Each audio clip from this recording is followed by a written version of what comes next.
క్రీస్తునాథుని యందు ప్రియ సహోదరి సహోదరులారా, పాస్కాయత కాల 1వ ఆదివార ధ్యానాంశానికి మీకు స్వాగతం.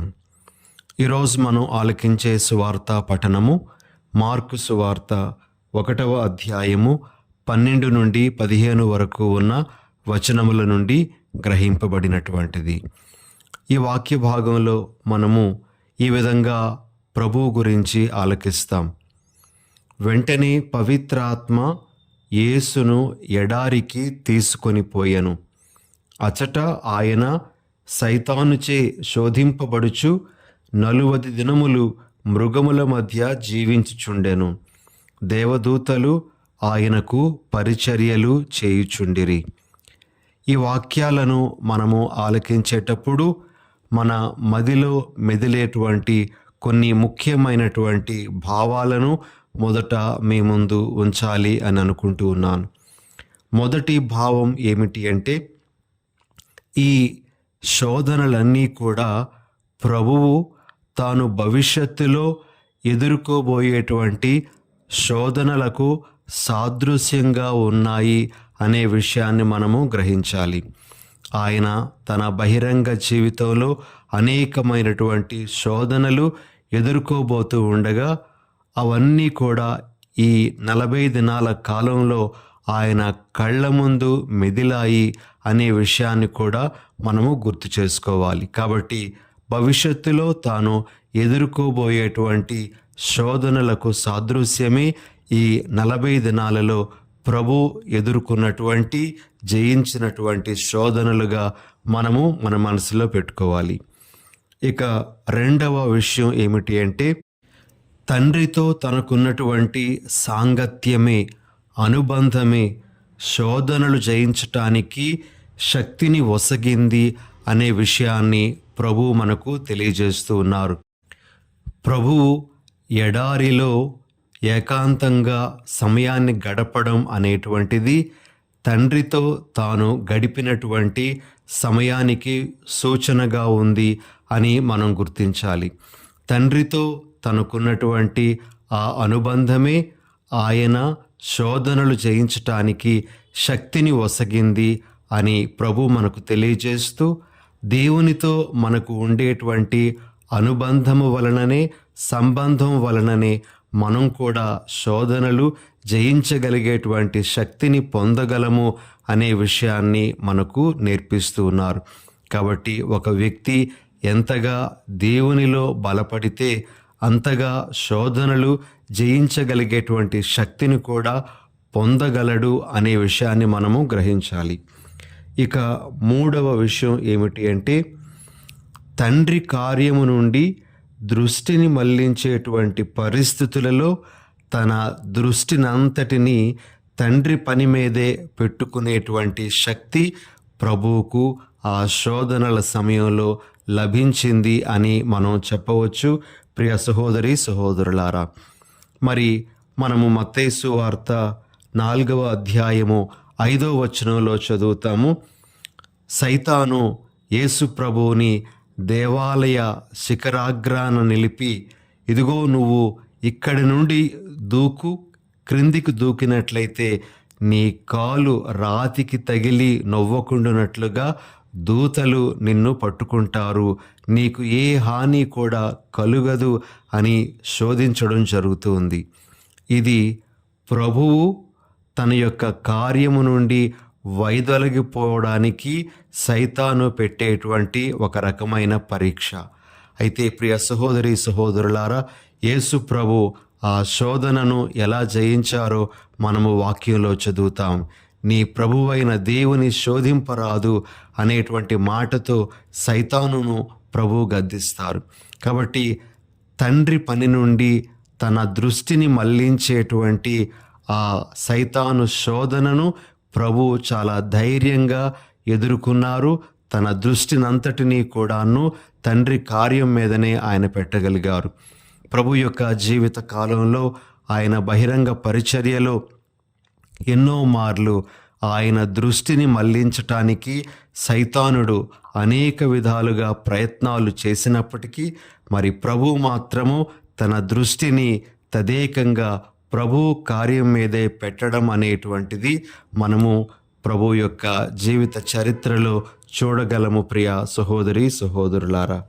ఇక 4వ విషయం ఏమిటి అంటే, శోధనలకు లొంగిపోవడం వలన కలిగే తాత్కాలిక సుఖం కంటే ఆ శోధనలు జయించడంలో నిజమైన ఆనందం, శాశ్వతమైనటువంటి సంతోషం మనకి ఉంటాయి అనే విషయాన్ని ప్రభు మనకు బోధిస్తూ ఉన్నారు. ప్రభు శోధనలు పొందిన తరువాత దేవదూతలు వచ్చి అతనికి పరిచర్యలు చేశారు అనే వాక్యాన్ని ఈనాటి సువార్తలో మనము ఆలకిస్తాం. దేవదూతలు పరిచర్యలు చేయడానికి రావడం అనేటువంటిది దేవుడు ఇచ్చేటువంటి శక్తికి సూచనగా ఉంది. మనము దైవ శక్తితో శోధనలను జయించేటప్పుడు ఆ ఆనందం, సంతోషం అనేటువంటిది మనకు చాలా ఎక్కువగా ఉంటుంది. అది శాశ్వతమైనటువంటి ఆనందంగా ఉంటుంది అని ప్రభు మనకు తెలియజేస్తూ ఉన్నారు. ఇక ఆఖరుగా ప్రియ సహోదరి సహోదరులారా, యేసు ప్రభు తాను శోధనలను అనుభవిస్తూ మరి ఆ శోధనలను జయించడం ద్వారా మనందరికీ కూడా ఒక ఆదర్శంగా నిలబడుతున్నారు. నేను ఏ విధంగా శోధనలను ఎదుర్కొన్నానో మీరు కూడా అదే విధంగా ఎదుర్కోవాలి. దానికి ఆదర్శంగా నేనే మీ ముందు ఉన్నాను. మీరు కూడా నా విధానంలోనే శోధనలను జయించండి అని ప్రభు మనకు తెలియజేస్తూ ఉన్నారు. యేసు ప్రభు శోధనలను ఏ విధంగా జయించారో మనకు తెలుసు. ఆయన తన ప్రార్థన శక్తి ద్వారా శోధనలను జయించారు. యేసు ప్రభు వాక్యంలో బలపడడం ద్వారా శోధనలను జయించారు. యేసు ప్రభు తండ్రితో తనకున్నటువంటి ఆ అనుబంధం వలన శోధనలను జయించారు. ఈ విధంగా ప్రభు మన ముందు ఈ మార్గాలను ఉంచుతూ మనం కూడా అవే మార్గాలలో పయనిస్తూ శోధనలను జయించగలగాలి అని మనకు ఈరోజు మొదటి సందేశంగా ఇస్తూ ఉన్నారు. ఈ సందేశం ప్రకారంగా మనము జీవించడానికి ప్రయత్నం చేద్దాం. మనకు వచ్చే అనుదిన శోధనలను మనము అధిగమించటానికి ప్రయాసపడదాం. ఇక ప్రియ సహోదరి సహోదరులారా, మార్కు సువార్త ప్రకారంగా యేసు ప్రభు పలికినటువంటి మొదటి ప్రసంగ వాక్యాలను ఈరోజు మనము సువార్తలో ఆలకించాం. ప్రభు ఈ విధంగా అంటూ ఉన్నారు. మార్కు 1వ అధ్యాయము 15వ వచనము, కాలము సంపూర్ణమైనది, దేవుని రాజ్యము సమీపించినది, హృదయ పరివర్తనము చెంది సువార్తను విశ్వసింపుడు అనేటువంటి మాటలు. మరి ఈ మాటల్లోన హృదయ పరివర్తన చెందుడు అనేటువంటి ఆ మాటలను మనం తీసుకొని కొంతసేపు ధ్యానించడానికి ప్రయత్నం చేద్దాం. మొదటిగా హృదయ పరివర్తన అంటే మన జీవితంలో వచ్చేటువంటి సమూలమైనటువంటి మార్పుగా మనము గ్రహించాలి. మన యొక్క ఆలోచన విధానంలో మార్పు, మన మాట తీరులో మార్పు, మనలో కలిగేటువంటి స్థిరమైన మార్పును మనము హృదయ పరివర్తనగా అర్థం చేసుకోవాలి. ఈ సమయంలో ప్రియ సహోదరి సహోదరులారా, పరిశుద్ధ గ్రంథము హృదయ పరివర్తనకు సంబంధించి చెప్పేటువంటి కొన్ని విషయాలను మనము గ్రహించటానికి ప్రయత్నం చేద్దాం. మొట్టమొదటిగా, హృదయ పరివర్తన దేవునికి సంతోషాన్ని ఇస్తూ ఉంది. లూకాసు వార్త 15వ అధ్యాయము 7వ వచనంలో మనము ఈ విధంగా చదువుతాం. అట్లే పశ్చాత్తాపము అవసరము లేని 99 మంది నీతిమంతుల కంటే హృదయ పరివర్తనము చెందు ఒక పాపాత్ముని విషయమై పరలోకమున ఎక్కువ ఆనందము ఉండునని నేను మీతో చెప్పుచున్నాను. పరలోకము అని అన్నప్పుడు అది దేవునికి సూచనగా ఉంది. దేవుడు ఆనందిస్తాడు అని మనము గ్రహించాలి. అదేవిధంగా 15వ అధ్యాయము 10వ వచనంలో మనము ఈ విధంగా చదువుతాం. అట్లే హృదయ పరివర్తనము చెందు ఒక పాపాత్ముని విషయమై దేవదూతలు సంతోషింతురు అని మీతో చెప్పుచున్నాను. దేవదూతలు అనేటువంటి మాట ద్వారా దేవునికి హృదయ పరివర్తన అనేటువంటిది సంతోషాన్ని కలిగిస్తూ ఉంది అనే భావాన్ని మనము గ్రహించాలి. కాబట్టి హృదయ పరివర్తన దేవునికి సంతోషాన్ని కలిగిస్తూ ఉంది అనేటువంటిది బైబిల్ గ్రంథము మనకు బోధించే మొదటి విషయం. ఇక రెండవది, హృదయ పరివర్తన అనేటువంటిది కేవలము బాహ్య జీవితానికి పరిమితమైనటువంటిది కాదు. అది ఆంతరంగిక జీవితానికి, హృదయానికి సంబంధించినటువంటిదై ఉండాలి అనే విషయాన్ని మనము గ్రహించాలి. యోవేలు గ్రంథము 2వ అధ్యాయము 13వ వచనంలో ఈ విధంగా మనము ప్రవక్త మాటలను ఆలకిస్తాము. మీ బట్టలు చించుకొనుట చాలదు, మీ గుండెలను ముక్కలు చేసుకొనుడు, మీరు ప్రభువు చెంతకు తిరిగి రండు.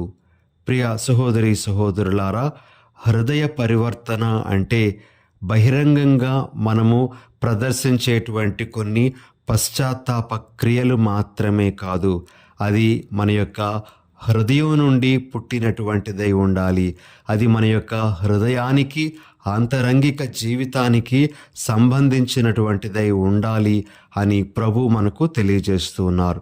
కాబట్టి హృదయ పరివర్తన అంటే అది మన ఆంతరంగిక జీవితానికి సంబంధించినటువంటిది అనే విషయాన్ని మనము గ్రహించాలి. ఇక మూడో విషయం, హృదయ పరివర్తన దేవుని దయను అర్థం చేసుకున్నప్పుడు సాధ్యమయ్యేటువంటిది అనే విషయాన్ని మనము గ్రహించాలి. మనము పౌలు గారు రోమీయులకు వ్రాసినటువంటి లేఖ 2వ అధ్యాయము 4వ వచనంలో ఈ విధంగా చదువుతాం. దేవుని దయ నీ హృదయ పరివర్తన నిమిత్తమే అని ఎరుగవా అని. ప్రియ సహోదరి సహోదరులారా, ప్రభు యొక్క దయ మన మీద ఉంది అంటే, మనము ఇప్పటి వరకు సజీవులంగా ఉన్నాము అంటే, మనము ఎన్ని తప్పిదాలకు, బలహీనతలకు లోనైనా ఇంకా దేవుని యొక్క ఉగ్రతలోనికి రాకుండా ఉన్నాము అంటే, ప్రభు మన హృదయ పరివర్తన నిమిత్తమై మన మీద దయ చూపించడం అని మనం గ్రహించాలి. కాబట్టి దేవుని దయ మన హృదయ పరివర్తన కొరకే అనే విషయాన్ని మనము గుర్తించాలి. ప్రభు నన్ను ఏమీ శిక్షించడం లేదు కదా అని మనము ఇంకా బరితెగించి పాపపు కార్యాలలో మనము జీవించడం కాదు, కానీ ప్రభు నా మీద దయ చూపిస్తూ ఉన్నారు అంటే అది నా హృదయ పరివర్తన కోసమే ఆయన వేచి ఉన్నారు అనే విషయాన్ని మనము గ్రహించాలి. ఇక 4వ విషయం, ప్రియ సహోదరి సహోదరులారా, మనము హృదయ పరివర్తన చెందితే దానికి తగ్గట్లుగా మన జీవితంలోని కార్యాలు కూడా ఉండాలి అని పరిశుద్ధ గ్రంథం మనకు తెలియజేస్తూ ఉంది. మనము మత్తయి సువార్త 3వ అధ్యాయము 8వ వచనంలో బప్తిస్త యోహాను గారి యొక్క మాటలను ఈ విధంగా ఆలకిస్తాం. మీరిక హృదయ పరివర్తనమునకు తగిన పనులు చేయుడు అని. అదేవిధంగా దర్శన గ్రంథము 2వ అధ్యాయము 5వ వచనంలో ఈ విధంగా ఆలకిస్తాం. మారు మనస్సు పొంది మొదట మీరు చేసిన క్రియలను చేయుడి.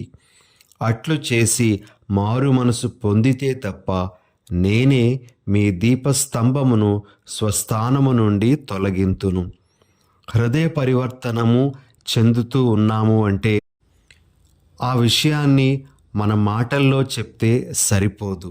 దానికి తగ్గట్లుగా మన యొక్క జీవితంలో మనము చేసేటువంటి పనులు కూడా నిరూపించాలి. కాబట్టి మన పనులలో హృదయ పరివర్తనము చెందాము అనే విషయాన్ని మనము చూపించాల్సి ఉంటుంది. ప్రియ సహోదరి సహోదరులారా, బప్తిస్త యోహాను గారు హృదయ పరివర్తనకు తగిన పనులు చేయుడు అని అంటూ ఉన్నారు. అంటే ఏ పనులు మనలను ప్రభువు నుండి దూరం చేస్తూ ఉన్నాయో వాటిని మానుకొని మనము చేయాల్సినటువంటి కార్యములు చేయడానికి సిద్ధంగా ఉండాలనేటువంటిది ఇక్కడ మనకు వచ్చేటువంటి సందేశం. ఆఖరుగా పరిశుద్ధ గ్రంథము మనకు తెలియజేసేటువంటి విషయం ఏమిటి అంటే, హృదయ పరివర్తనము లేకపోతే మనము నశించిపోతాము అనే విషయాన్ని. ప్రియ సహోదరి సహోదరులారా, మత్తయి సువార్త 11వ అధ్యాయము 20వ వచనంలో మనము ఈ విధంగా చదువుతాం. అప్పుడు యేసు తాను అనేక అద్భుతములను గావించిన పట్టణములను ఖండింపనారంభించెను. ఏలయన ఆ పట్టణ వాసులలో పరివర్తన కలుగలేదు. దేవుని యొక్క ఖండన, ప్రభువు యొక్క ఖండన ఎప్పుడు మనం పొందుతాము అంటే, మనము హృదయ పరివర్తన చెందకుండా ఉండేటప్పుడు. కాబట్టి మన నాశనానికి కారణమయ్యేటువంటిది మనము హృదయ పరివర్తనము చెందకపోతే.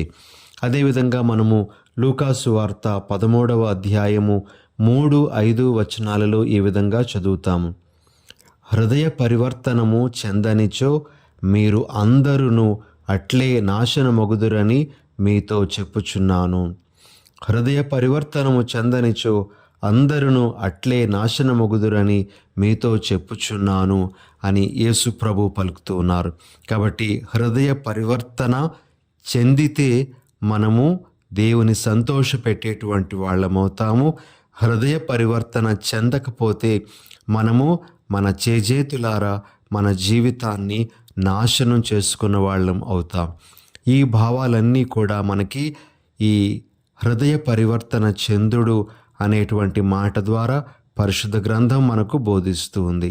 కాబట్టి తపస్సు కాలంలో ఉన్నటువంటి మనము హృదయ పరివర్తన చెందడానికి ఇదే అనుకూల సమయము, ఇదే రక్షణ దినం. ప్రభు మనకిస్తున్నటువంటి ఈ సదవకాశాన్ని వినియోగించుకొని హృదయ పరివర్తన చెందడానికి ప్రయత్నం చేయాలి. మామూలుగా మనము హృదయ పరివర్తన అనే మాటను అర్థం చేసుకోవాలి అంటే, ఇప్పటి వరకు పాపములతో, లోపములతో, బలహీనతలతో కూడుకున్నటువంటి జీవితము మార్పు చెందాలి. వాటిని విడిచిపెట్టి దేవునికి ఇష్టమైనటువంటి జీవితం జీవించాలి. ఇలాంటి జీవితం జీవించటానికే ప్రభు మనకు మరొక సదవకాశాన్ని ఈ తపస్కాల రూపంలో ఇస్తూ ఉన్నారు. దీనిని సద్వినియోగపరుచుకొని దేవుని సంతోషపరిచేటువంటి జీవితాలు జీవించటానికి ప్రయత్నం చేద్దాం. చిన్న ప్రార్థన చేసుకుందాం. పరిశుద్ధుడైన ఓ మా ప్రభువా, మీ పరిశుద్ధ నామానికి వందనాలు, స్తోత్రాలు. ఈరోజు యేసు ప్రభు 40 దినాల పాటు ఎడారిలో ఉండేటప్పుడు ఆయన ఎదుర్కొన్నటువంటి శోధనల గురించి మేము క్లుప్తంగా ఆలకించి ఉన్నాము. ఆ ప్రభు ఏ విధంగా శోధనలను జయించి మాకు మార్గాన్ని చూపిస్తూ ఉన్నారు.